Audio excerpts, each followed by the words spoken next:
গাঁৱৰ মানুহ ই কিবা কাৰণত নদী ভাঙাৰ পিছত আহি বৰবাৰীতে ঘৰ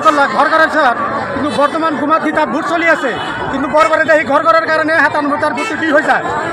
দি হোৱাৰ পিছত তাৰ ভণ্টিৰ ভোটটো দি হৈ যায় দি হোৱাৰ পিছত তাৰ ভণ্টিৰ ভোট সেই কাগজেৰে ভোটটো ঠিক হৈ যায় ই তাৰমানে নদী ভাঙাৰ পিছত আকৌ নদী ভাঙাৰ পিছত সি গ'ল দৰং ডিষ্ট্ৰিক্টত তাতে তাই ঘৰ বস্তি কৰি আছে বা কিবা খেতি খোলা কৰি তাতে বসবাস কৰি আছে ইফালে তাৰ মাটি নাই চব মাটি চৰত নদী খহাই উঠাই লৈ গৈছে তেতিয়া তাই যেতিয়া আৰু হাকিমে তাৰ কেছটো চলি আছে মেজিষ্ট্ৰেটে সুধিছে যে আপুনি ক'ত থাকে সি মানুহটো কৈছে যে আমি দৰং ডিষ্ট্ৰিক্ট থাকোঁ আমি পৰিয়ালটো লৈ তাতে কিবা মই অপাৰেশ্যন কৰি আছোঁ।